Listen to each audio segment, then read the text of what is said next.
मित्रांनो, आज आपण ज्या विषयावर बोलणार आहोत तो केवळ धार्मिक नाही, तर मानवी जीवन कसं शांत, सुरक्षित, संतुलित बनवता येईल याचं शास्त्र आहे. आज जगात हिंसा, ताण, असुरक्षितता, नैराश्य वाढत चाललं आहे. अशा काळात 2500 वर्षापूर्वी एक विचार आजही तितकाच उपयुक्त वाटतो. तो विचार म्हणजे भगवान गौतम बुद्धाचा धम्म. भगवान गौतम बुद्धाचा जन्म इसवी सन पूर्व 563 साली लुंबिनी येथे झाला. राजपुत्र असूनही त्यांनी दुःख, आजार, मृत्यू याचा विचार केला आणि सत्याच्या शोधासाठी राजवाडा सोडला. अनेक वर्षाच्या तपश्चर्येनंतर त्यांना बोधगया येथे ज्ञानप्राप्ती झाली. बुद्धांनी कोणताही देव किंवा अंधश्रद्धा मांडली नाही. त्यांनी सांगितलेला धर्म म्हणजे जीवन जगण्याची पद्धत या बुद्ध धर्माचा पाया आहे. बुद्ध धर्माचा पाया पंचशील तत्वावर आधारित आहे. पंचशील म्हणजे 5 नैतिक नियम जे सामान्य माणसाच्या रोजच्या जीवनासाठी आहेत.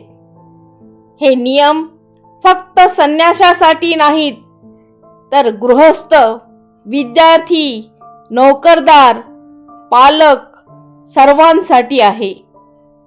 पंचशिलाचा उद्देश एकच आहे, इतरांना त्रास न देता स्वतः शांत राहणं. आता आपण पंचशिलाचे प्रत्येक नियम समजून घेऊया. पहिलं पंचशील आहे प्राणहिंसा करू नये. याचा अर्थ फक्त कोणाचा जीव घेऊ नये एवढंच नाही, तर कोणालाही शारीरिक, मानसिक किंवा भावनिक इजा पोहोचवू नये. मनोवैज्ञानिक दृष्टिकोनातून पाहिलं तर हिंसा माणसाच्या मनात भीती, अपराधभाव आणि अस्वस्थता निर्माण करते.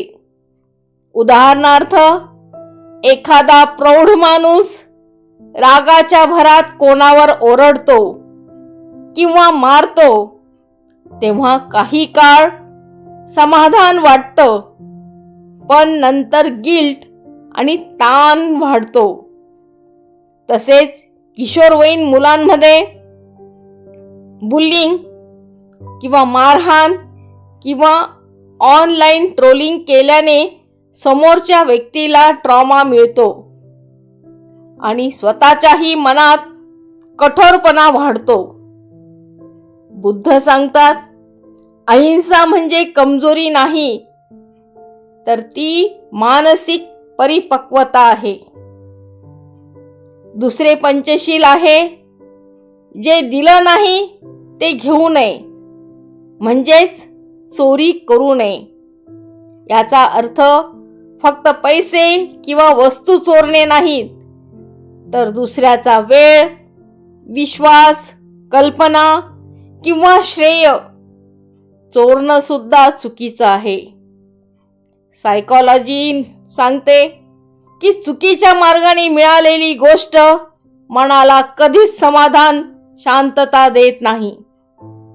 प्रौढ व्यक्तीच्या आयुष्यात ऑफिसमध्ये दुसऱ्याचं काम स्वतःच्या नावावर दाखवणं काही काळ फायद्याचं वाटतं, पण आतून भीती आणि असुरक्षितता वाढते.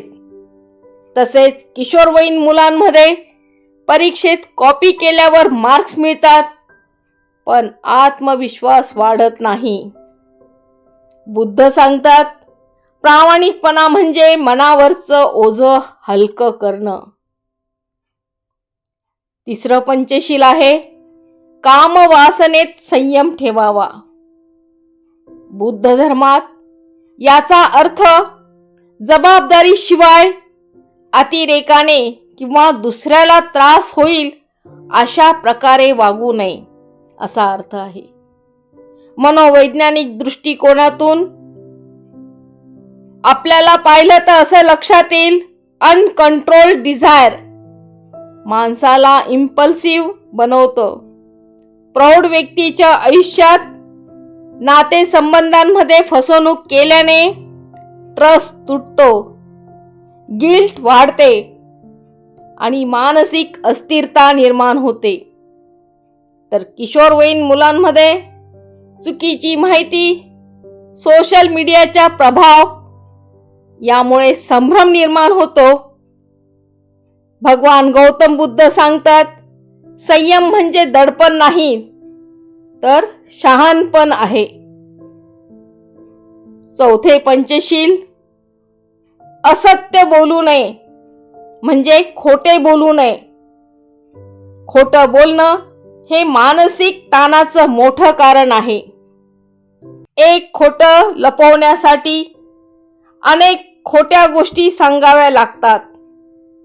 प्रौढ व्यक्तीच्या आयुष्यात खोटं बोलून काही काळ फायदा मिळतो, पण विश्वास हरवतो. किशोरवयीन मुलांमध्ये पालकांशी खोटं बोलल्याने भीती वाढते. भगवान गौतम बुद्ध सांगतात, सत्य नेहमी सुखद नसतं, पण ते मन शांत ठेवतं. पाचवं आणि शेवटचं पंचशील, मद्य, नशा, व्यसनांपासून दूर राहा. कारण नशा माणसाची जागरूकता नष्ट करते. सायकोलॉजी स्पष्ट सांगते की व्यसनामुळे डिसिजन मेकिंग पॉवर कमी होते. प्रौढ व्यक्तीच्या आयुष्यात दारू किंवा इतर व्यसनांमुळे नातेसंबंध, आरोग्य, करिअर धोक्यात येतं. किशोरवयीन मुलांमध्ये नशेमुळे अभ्यास, स्मरणशक्ती आणि भविष्यावर परिणाम होतो. भगवान गौतम बुद्ध सांगतात, जागरूक मन हे खऱ्या स्वातंत्र्याचं लक्षण आहे. मित्रांनो, बुद्ध धर्मातील पंचशील हे केवळ धार्मिक नियम नाहीत, ते मानसिक आरोग्याचं, सामाजिक शांततेचं आणि वैयक्तिक शिस्तीचे आधारस्तंभ आहे. जिथे पंचशील पाळले जातात तिथे भीती कमी असते, विश्वास वाढतो आणि जीवन अधिक सुरक्षित होतं. म्हणून भगवान गौतम बुद्ध म्हणतात, धम्म पाळा, कारण तो इतरांसाठी नाही तर तो स्वतःच्या मनासाठी आहे. असेच सुंदर विचार ऐकण्यासाठी नॉलेज स्पार्क चॅनलला जरूर सबस्क्राईब करा, शेअर करा आणि लाईक करा.